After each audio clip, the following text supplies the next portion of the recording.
Good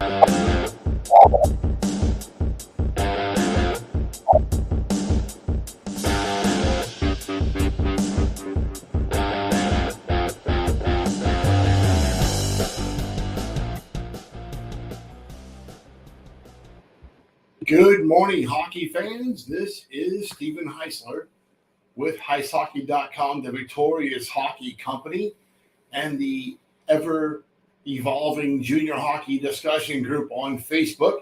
You are watching the Junior Hockey Morning Show. We are on the World Sports Broadcasting Network, WSBN.TV, Facebook, Twitter, YouTube. Hopefully this fine Monday morning, you are in your office, at your desk, in the car listening, not watching. I'm much better looking when you're listening than if you're watching. Just saying. Today is Monday, January 22nd. This is of 2024. This is the week of the USA Hockey Winter Meetings. Begin this week in Orlando. I'll be there if they let me. I often get kicked out of those things. Oh, they call it executive session or something like that. But hey, no media. I'm the only media there. It's okay. Nobody else seems to care. Today's topic. Last Monday, we kind of talked about the expanding footprint of the BCHL. The plan was to expand into Alberta. Well, that happened over the weekend. British Columbia Hockey League announces the addition of 5 teams from Alberta. So last week we told you about the pending expansion of the BCHL as they were set to take several teams from the Alberta Junior Hockey League. The BCHL announced on Saturday that 5 AJHL teams will join the British Columbia Hockey League for next season. The teams include Sherwood Park Crusaders, Spruce Grove Saints, Brooks Bandits, Black Falls Bulldogs, and the Okotoks Oilers. In a statement late Saturday from the AJHL, it was informed of the decision through an announcement from the BCHL of a decision by 5 teams to join the BCHL for the 24-25 season. Let's make this clear. The AJHL knew long before Saturday. They knew last summer this was inevitable. They're complaining because no official notice has been provided to the AJHL from the respective teams. It was the worst kept secret in hockey. Everybody knew. I kind of knew it was happening quickly, but everybody else knew. Here's how the AJHL responded. 2 games that were scheduled to take place on Saturday have been canceled, along with 2 games on Sunday. All the canceled games involve teams that join the BCHL. If that was not the definition of petty, I don't know what is.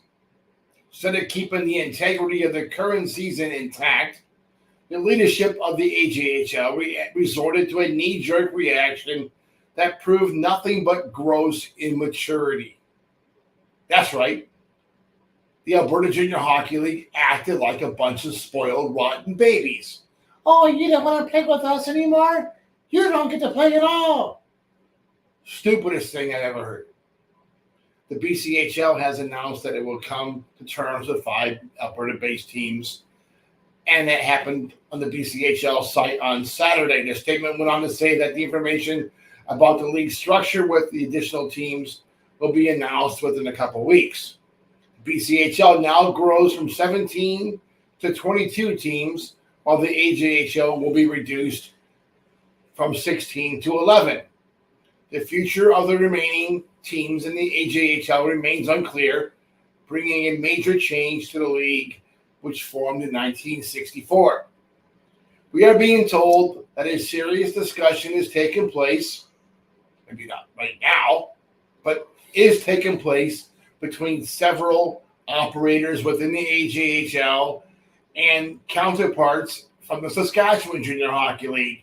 I don't know for sure that's going to be a full merger, a cooperative schedule, but something along those lines could very well be taking place. The reality is that Hockey Canada and the Canadian Junior Hockey League have refused to budge from the position regarding players wanting to return from non-sanctioned leagues. As it sits now, players that want to return from a non-sanctioned league if they played a game after October 1st is prohibited. And also the issue is the free movement of underage prospects from one province to another. We would not at all be surprised if a combined group from the AJHL and the SJHL followed the BCHL's lead into non-sanctioned existence.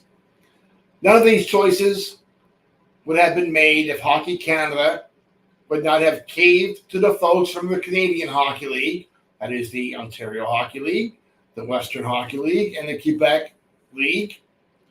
If they had not caved in favor of the CJHL players or teams having some of the same rostering privileges as the CHL has. Right now, young players can cross province in the CHL without any issue. Canada does kind of cut the country in half, right? So if they're from Ontario to Quebec, they play in the OHL. Quebec out to the Maritimes, they play in the Q. And from Manitoba West, they play in the Dub. Pretty much Mississippi River all the way to New Orleans to the west is all Dub territory.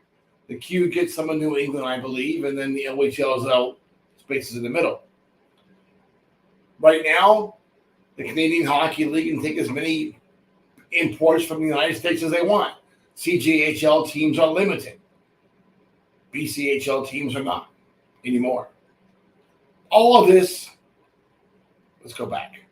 For example, when a high-end 16-year-old from Ontario wanted to join one of the BCHL teams, he was unable to without a corresponding change of residency from the parents.